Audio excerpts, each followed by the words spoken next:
I would just encourage Prime Minister Carney to do what he thinks is best for the Canadian people, not his own virtue. Signaling because we do have a USMCA negotiation coming up. That was President Trump's Treasury Secretary threatening Prime Minister Carney over US-Canada trade, part of what's become the new normal from the White House. There's nearly nothing normal in the US now. And that's the truth.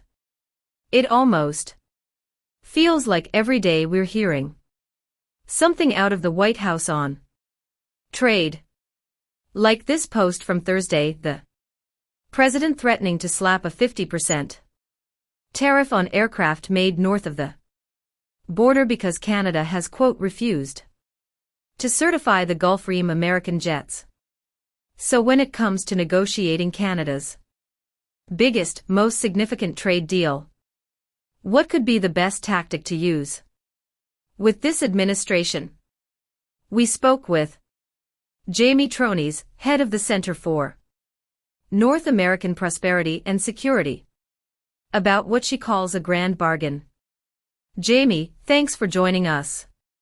When it comes to trade, Canada and the US are at this incredible crossroads right now. You recently testified during the trade hearings here in Washington.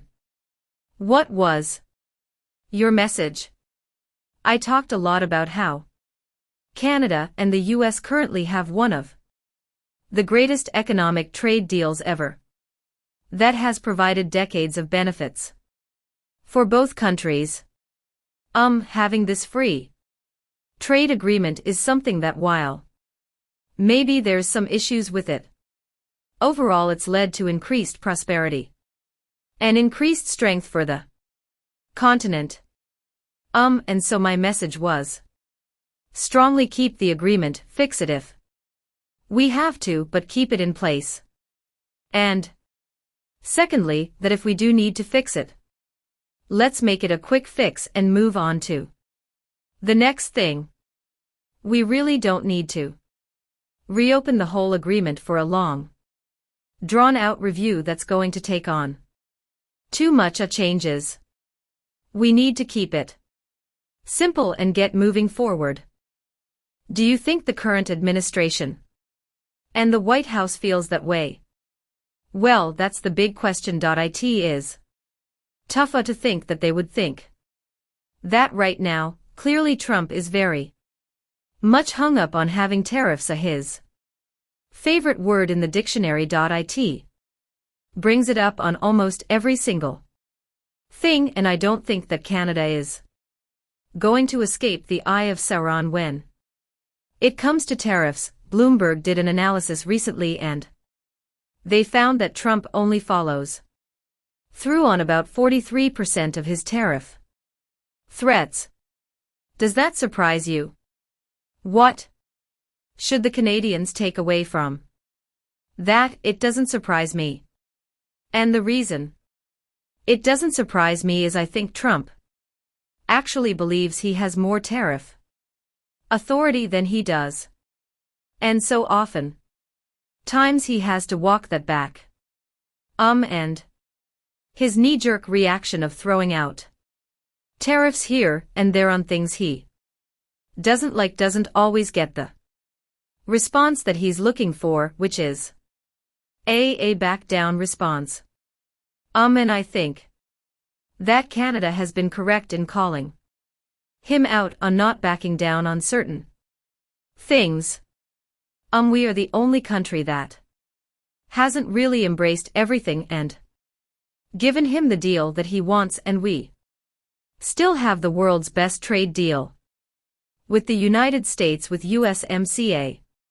And so there's a lot to be learned about what's going on, what Carney's trying to do behind the scenes, and I think that's what Europeans are looking at right now, especially to see how Trump reacts to Carney, how he reacts to his speech in Davos.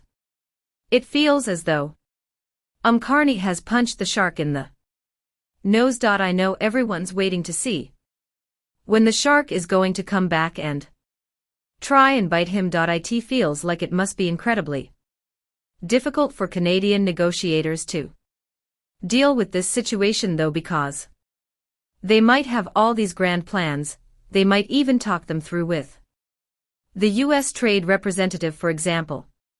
And they may open up their phones and see something that the president has posted on social media.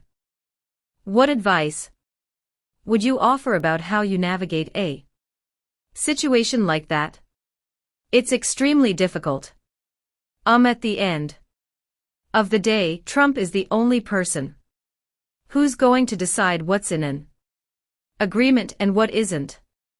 And he's also famously changed his mind after agreements have been met. Looking at what happened in Europe this weekend, or this last month with the trade agreement there, where the EU was actually pretty happy that they hadn't ratified the agreement because of the proposed Greenland tariffs. They were able to say, well, actually, we thought we had a deal. Now we don't know if we even want a deal anymore. It's clear that Trump can change his mind at any point. And that even if a deal is worked out, you're not sure that you actually have a deal. So a lot of effort, a lot of time, a lot of energy is going into negotiating these very strong deals with the United States, trying to preserve what we have, trying to expand our access. One has to wonder whether or not it's even worth it, because we don't know what Trump's going to do from day to day. We don't know what his mind is going to think of. For example, just recently he's been talking about airplanes. Where did that come from? There's been just too many surprises on the trade file, and it's becoming very difficult for, I think, Canadian negotiators and other negotiators to predict what's going on with Trump and where he's going to want to take these deals in the future. Do you see this uncertainty in the relationship extending to things like NORAD? And specifically, do you think that Canada's decision on a potential fighter jet purchase could impact the stability of NORAD? Absolutely. I think Canada has really been lucky to have NORAD. It allows us to share a lot more information with the Americans, for us to be an asset to the United States when it comes to Arctic intelligence. But we have famously let down our side of the bargain when it comes to NORAD. The purchase of over-the-horizon radar will be helpful, but it really means that Canada has a lot of ground to cover to get back up to the level of support for NORAD that we should have been doing at this point in our relationship with the United States. I think the Americans are almost ready to take it or leave it with NORAD, to be honest with you. They haven't seen the value from Canada, and the fact that we've dithered so long on F-35 purchase really isn't making our case any better. We need to work together with the Americans on the F-35. The problem that we see is there's a lot of disinformation out there. There's these myths of a kill switch and things like that actually don't exist. The issue that we need to do is ask ourselves as a country, is it more important that Canada has the right fighter at the right time, or is it more important that we stick it to the Americans in this moment? I think if we ask ourselves 10 years from now, when we actually take delivery of those planes if it was the right decision in 10 years from now. We'll have a very different answer then. We will tomorrow. Because we've been caught in this cycle of codependence for so long. Do you think it's actually possible for Canada to exert its sovereignty, reinforce its sovereignty, without breaking the relationship with the United States, especially when things are so unpredictable? I think it's important for Canada to continue to enforce its sovereignty, to push forward this idea in the American mind that we are not pushovers, that Canada will stand up for itself, and that we know we're not equal partners. We know that we're a middle power against a hegemon, to use Mark Carney's words. But we also have to understand that that doesn't make us weak. Our politeness is not a weakness. We have strengths in the Canadian relationship with the United States. There are connections with Americans, with the American people, that Canada have. And we really can talk more about how this relationship is mutually beneficial to both countries. Trade with Canada is a huge economic boon to the United States, not just to Canada. And so, it is important that we continue to stand up for ourselves and make our voices heard here in the capital. At the same time, as we like to say things like that, we're seeing more and more pressure from the current administration that seems aimed at meddling in domestic Canadian affairs. And I'm talking specifically about Alberta separatism and the fact that you've had the Treasury Secretary here just this week essentially seem to egg on Alberta separatism and a referendum on it. And you've had the State Department confirm that yes, they've been holding meetings with some of these Alberta separatists. What should we take away from that?